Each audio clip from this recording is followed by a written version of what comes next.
ಶ್ರೀ ಗುರುಭ್ಯೋ ನಮಃ. ಶ್ರೀಕೃಷ್ಣಾಯ ನಮಃ. ಎಲ್ಲರಿಗೂ ನಮಸ್ಕಾರ. ಗೋತ್ರ ಪ್ರವರ ಹಿರಣ್ಯ ಗೋತ್ರ.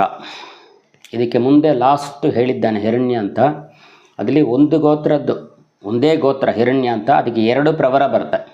ಅದು ಏನು ಅಂತಂದರೆ ಅದರಲ್ಲಿ ಒಂದು ತ ಹೇಳಿದ್ದಾನೆ, ಅದಕ್ಕೋಸ್ಕರ ಇದರಲ್ಲಿ ಹೇಳ್ತಾನೆ. ಹಿರಣ್ಯ ಗೋತ್ರ ಆತ್ರೇಯ ಆರ್ಚನಾನಸ ಕಾವಿಷ್ಠಿರ ಅಂತ ಒಂದು ಪ್ರವರ, ಇನ್ನೊಂದು ಆತ್ರೇಯ ಕಾವಿಷ್ಠಿರ ಪೌರ್ವಾತಿತ ಹಾಗೆ ಅಂತ. ಆಮೇಲೆ ಹಿರಣ್ಯ ಸ್ತಂಭಿ ಅಂತ ಗೋತ್ರ, ಅದಕ್ಕೆ ಪ್ರವರ ಆಂಗೀರಸ ಪಾರ್ಣ್ಯಾಸ್ವ ಮೌದ್ಗಲ್ಯ, ಇನ್ನೊಂದು ತಾರ್ಕ್ಷ್ಯ ಪಾರ್ಣ್ಯಾಸ್ವ ಮೌದ್ಗಲ್ಯ, ಮೂರನೆಯದು ಆಂಗಿರಸ ತಾರ್ಕ್ಷ್ಯ ಮೌದ್ಗಲ್ಯ, ಆಮೇಲೆ ಹೋತ ಹಾಗೆ ಅಂತ ಗೋತ್ರ. ಅದಕ್ಕೆ ಕಾಶ್ಯಪ ಆವತ್ಸಾರ ನೈರ್ಧ್ರುವ, ಕಾಶ್ಯಪ ಗೋತ್ರಕ್ಕೂ ಕಾಶ್ಯಪ ಆವತ್ಸಾರ ನೈರ್ಧ್ರುವ ಅಂತ ಬರೋದು.